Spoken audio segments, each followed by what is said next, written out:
Hello, my name is Bram Knol. I'm studying illustration in the Netherlands. I have a passion for creating and designing new worlds. That's why I would like to get an internship as a concept artist at Weather Workshop. Weather Workshop is the studio behind a lot of big movies like Lord of the Rings and Avatar. In May 2012, I decided to make a short fantasy movie for my portfolio, to show who I am and what I do. I barely had any experience with film at all and did not possess a big budget, but I've never really liked starting small, so I decided to just do it and learn along the way. I wanted the movie to be about a fight between two groups of soldiers, but I did not want to create a very large distinction between good and evil. I imagined it more as an alternate reality instead of a fantasy world. I also wanted to explore my own visual style and make it look as professional as possible. Since I did not want a typical good versus evil movie, I imagined the protagonist as a guy who was not really knightly. I wanted him to be memorable and distinctive from the rest of the soldiers. I imagined the Green Army to have large focus on inherited power, so I wanted to feature his parentage in his armor. That's how I came up with the giant shoulder piece. It's a piece of armor that has been in his family for generations, and all his forefathers are featured on it. In this sketch, I first tried to paint a face on his helmet. It looked quite striking and expressive, so I continued with that. When I was content with the design, I started making the armor. It was quite hard to make. Some pieces, like the shoulder armor and most of his helmet, are made of steel. The rest is a combination of leather and plastic. I repainted his helmet a lot of times before I was content with his expression.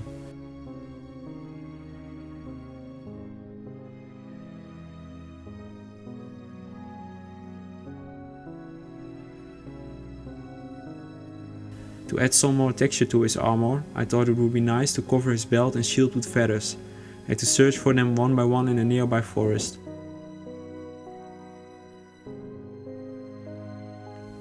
To give the Green Knight a bit more armor, I made a breastplate for him.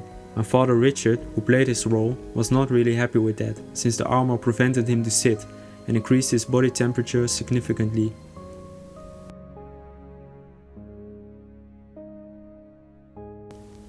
The Imperial General is more of an honorable knight and has a more orderly armor. Designing his look took a lot more time as designing the Green Knight. I did not want his armor to be dominated by the bold design of the Green Knight.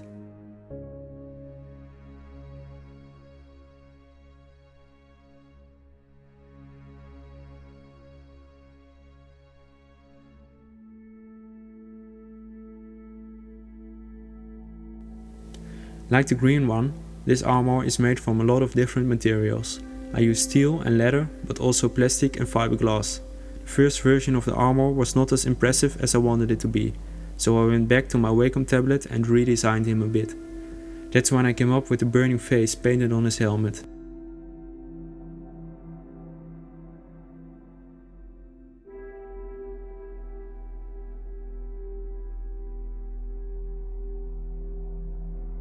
The sentence "Hail the Imperial Order" can be seen quite a lot on this armor, but when painting it I spelled it wrong, not only on this armor, but on every yellow armor and shield I made.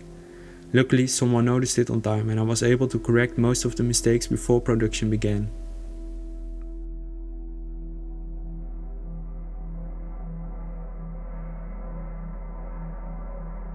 I wanted to have two small armies in my movie, but I did not have a very large budget and not that much time. So I needed to design armor that looked like a full suit of armor, but did not consist of too many pieces. Since I was planning on using actors for multiple roles on both sides of the battle, I also had to make sure that most facial features were hidden, so I could not make them more of a weak unarmed army, since they had to have full helmets. I ended up making 20 suits of armor, 10 for both groups.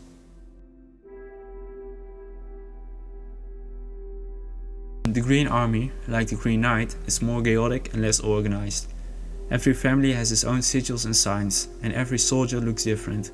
Like the Green Knight, I wanted them to be heavily armed on one side and give them an elaborate shoulder piece.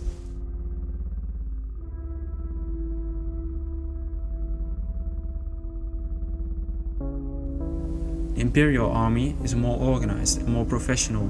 They are actually more like the Romans. Their armors are mass-produced and therefore less elaborately painted and less personal.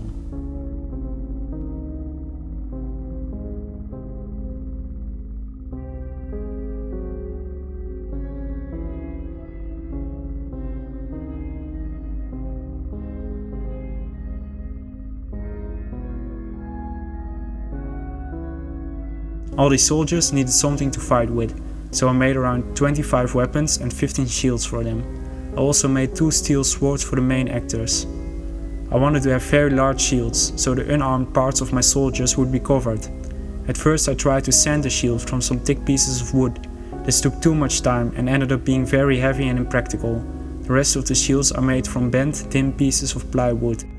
Like their armors, the shields of the Green Army are all different and mainly feature family sigils and religious images. The imperial shields are all more or less the same, and are designed to resemble a wall of fire when they form a shield wall and charge at the enemy.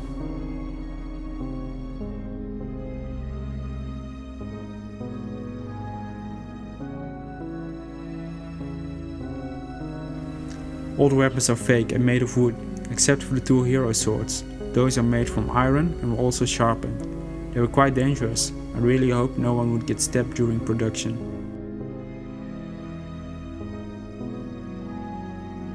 I never touched a sewing machine before this project, but I ended up making clothes for all 22 soldiers. My sewing work was actually quite sloppy, especially from up close, but it worked and stayed in one piece during production. The most refined sewing work I had to do was on the princess dress. I only made the top half of the dress because that's the only part that would be seen in the shot.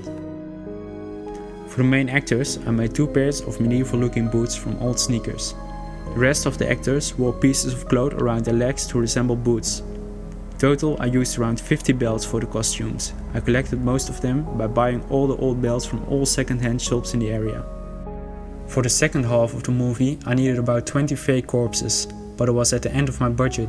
I needed to find a way to make them as cheap as possible. I figured the best way to do this was by filling up human-shaped sacks made from garbage bags with old newspapers. I also made a severed head prop for the movie. I wanted it to be very expressive, with an open mouth and open eyes, so I could not just make a mold of the head of the actor. I had to sculpt his likeness in clay and make a mold of that. Beard and eyebrows are handmade by pushing strands of hair into the rubber face.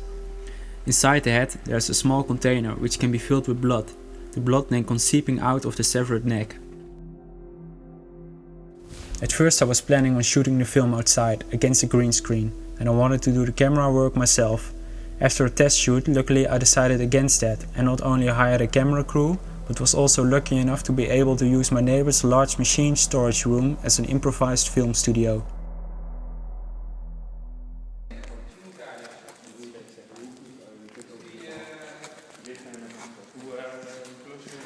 Putting it all on film was very exciting. It was awesome to see everything I'd worked for the last year come together. We had 3 days of shooting in total and did more than 50 shots.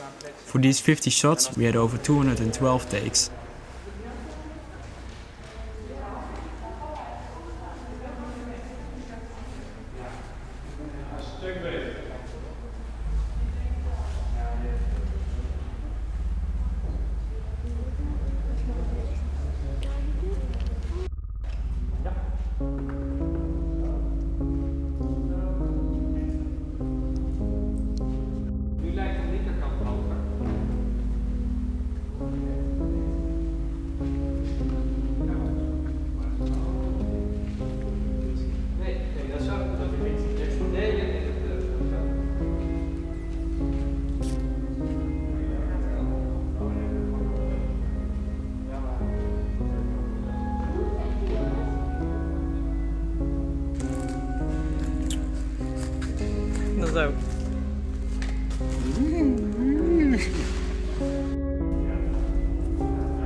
Moet ineens omhoog. Ja, prima. Heb ik wel nog. Wil je nog verder? Ja, ja. Oh? Zo, ik pak hem nooit door. Ja. The camera crew were the only people I hired on the entire project. The rest of the help I got was all from family and friends who mostly never did anything like this before, but they did their part and I'm really grateful for their help.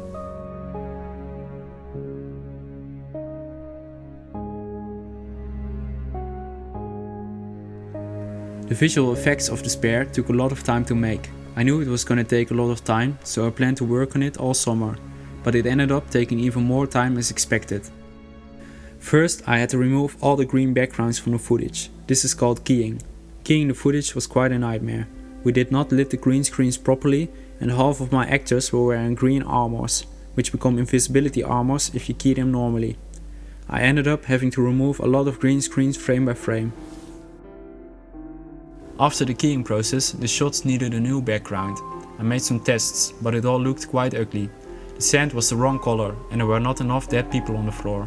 So I decided to also replace most of the ground in a lot of footage. This took some time, but the results improved.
When compositing was quite done, I made the first real sequence edit.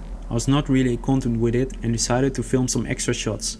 My father and brother had to get into their armors again and I filmed them inside of our house with a much cheaper camera than the one used for the rest of the footage.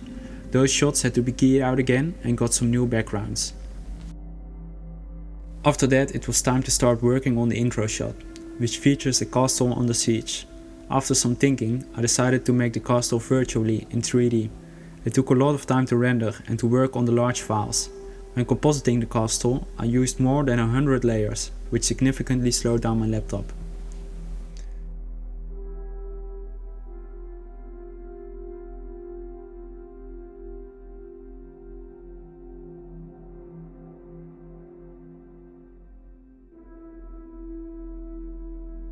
Now that I had a version of each shot, I could edit the final sequence, but I didn't and decided to dramatically change the look of every single shot. For me, that's one of the hardest parts of compositing, knowing when you're finished. I'll easily lose myself in repeatedly making small adjustments. At one point, you just have to tell yourself, okay, it's finished. The music and sound of my movie are made by my uncle and his son, Ivo and Pollepas. They did a really good job of translating our ideas into a musical score. Since we didn't record sound during production, every single sound had to be recreated. It's been more than a year since I started working on this project, and in that time I've learned a lot of things about all the aspects of filmmaking. I'm proud of the movie and quite glad it's done. I hope you like what I've made and help me spread my movie. Thanks for watching.